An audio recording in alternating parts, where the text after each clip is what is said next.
Our first stop on today's tour of items is a dismaying item from a couple of days ago from Mayor Pete, from Pete Buttigieg. Listeners of the show who've been following us for a while may have heard our episode on Mayor Pete that was done in January of 2020, just before the Iowa caucuses when he was running for president.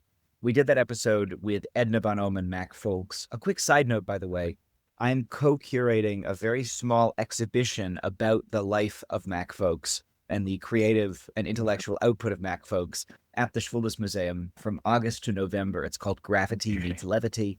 I'll link to it in the show notes. If you're in Berlin that time, you really should come by and see it. Mac was an amazing guy. But what we talked about in that episode is the fact that Mayor Pete is a sniveling little motherfucker who is bought and paid for and racist and really cares about nothing other than his own advancement. And I think we were in that episode, if anything, too nice. Well, Too it's funny nice. because it's the episode I think we probably got the most pushback on of all our episodes. He's an interesting figure, right? Because he looked like he maybe had a shot at being the first openly gay, not first gay president, but first openly gay president or nominee even for Democrats. And he continues to have a lot of support, like a lot of liberal support from people, including a lot of gay people, not just because he's a gay politician, but also because of him pushing back against Trump. And this is one thing I will say to him, he is a very good public speaker. He's very persuasive. He wants it still. He wants to be president with, to quote the play The Boys in the Band, with the fervor with which you annihilate. I mean, he really wants it. It's kind of astonishing how much he wants it. Well, what I find very fascinating about the kind of gay support for Mayor Pete is I think he's been extremely open about understanding his own homosexuality as a blockade, right? As an inconvenience, as something that he desperately wishes wasn't true. I mean, he said in this documentary that was made about his campaign, which I think we did talk about on one of our episodes, a documentary, by the way, which is one of the best horror movies I've ever seen. He says in front of his husband that he would cut the part of himself that is gay out of him with a knife if he could still.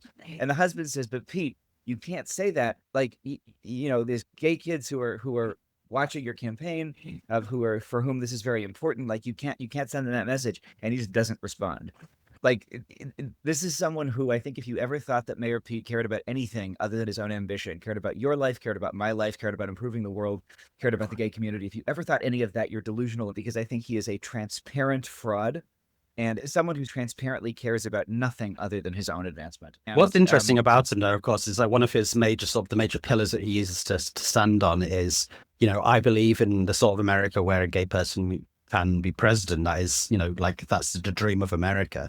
And the irony, of course, is that that's the very reason he can't be president. Well, it's the reason why he thinks he can't be president. I'm not so sure he can't be president. I know he shouldn't be president, not because he's gay, but because he's awful. So anyway, Mayor Pete gave an interview as part of this kind of ongoing media tour that he's on to NPR 2 days ago, in which he was asked about what the interviewer framed as contradicting Democratic Party orthodoxy about trans people. And Buttigieg responded by saying this, in part, quote, taking everybody seriously. When you do that, that does call into question some of the past orthodoxies in my party, for example, around sports, where I think most reasonable people would recognize that there are serious fairness issues if you just treat this as not mattering when a trans athlete wants to compete in women's sports, end quote. Now, to be fair to him, he does go on to say that these decisions should be in the hands of sports leagues and school boards and not politicians, although that ignores the fact that in the United States, school boards are actually elected politicians. And in fact, it is elected school boards that have been at the forefront of the kind of right-wing Christian nationalist dominionist backlash that has now taken over the governance of the United States of America. But basically what Buttigieg has done here is he has decided, for calculated political reasons, to give ground on trans kids in sports, which is the premier wedge issue designed to convert liberals to transphobia.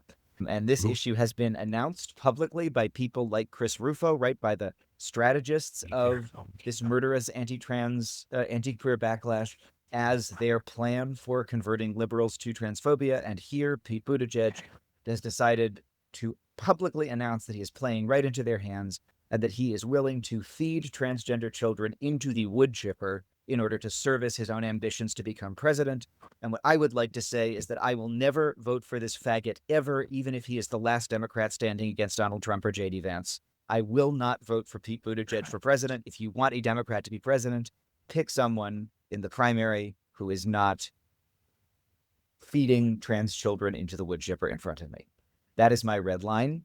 I think it should be everyone's red line. And I think that all of the gay people, including, I mean, we didn't get that much pushback, but like Dale Peck, who's a very sort of acerbic gay critic, we've spoken about his work before in our Jeffrey Dahmer episode, wrote an essay for the New Republic magazine during the Democratic primary called My Mayor Pete Problem, in which he wrote in a very kind of sassy gay way about another gay man.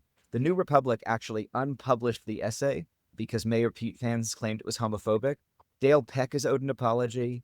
All of the queer and gay critics of Mayor Pete are owed an apology. And all of the gay people who have supported Mayor Pete until now need to reckon with the fact that he would literally feed you into a wood chipper if he thought that it could help him be president. Right. So, yeah, I mean, your position, which I think I probably agree with, is probably true, is that isn't even a position that he necessarily believes. It's purely that he sees himself as this sort of the way to get into power would be to like a sort of as a reasonable concerns, like let's hear them out sort of middle ground politician. And that Right. in this instance is, of course, part of a moral panic that's being designed to do exactly that. Like the fact that Right.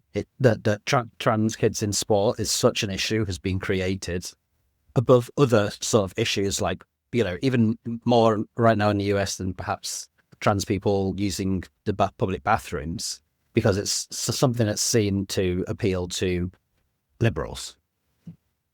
Yes, and this is the source of his entire theoretical rhetorical power, right? Is this kind of move towards reasonable concerns. And the thing that annoys me is that there is, I think, a way to, I mean, there is pretty good research about how to change people's minds about stuff.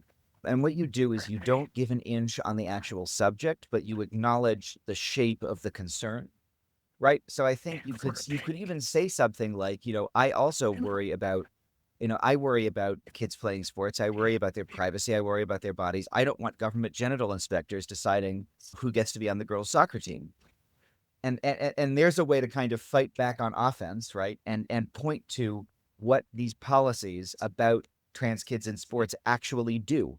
And what these policies, when implemented, actually do is they exclude trans kids from participation in youth activities in sports, which are an important part of a lot of young people's lives.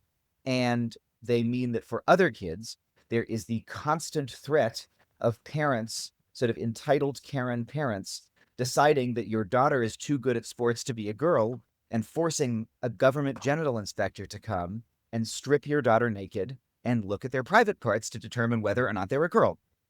Like, that is what these laws enable. That is what these laws allow. That is what these laws explicitly lay out in many cases.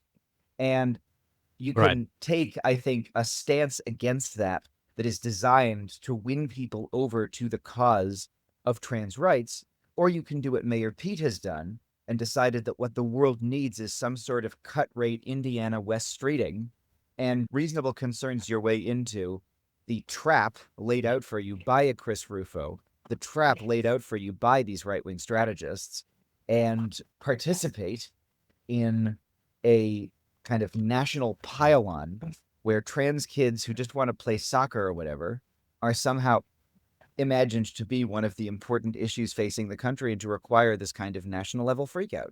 And I think it's outrageous. I think it's outrageous that he's allowed his ambitions to take him to this point. And I think it's outrageous that he's willing to so callously throw people into a wood chipper, as I've said multiple times, in order to service his own baying ambition.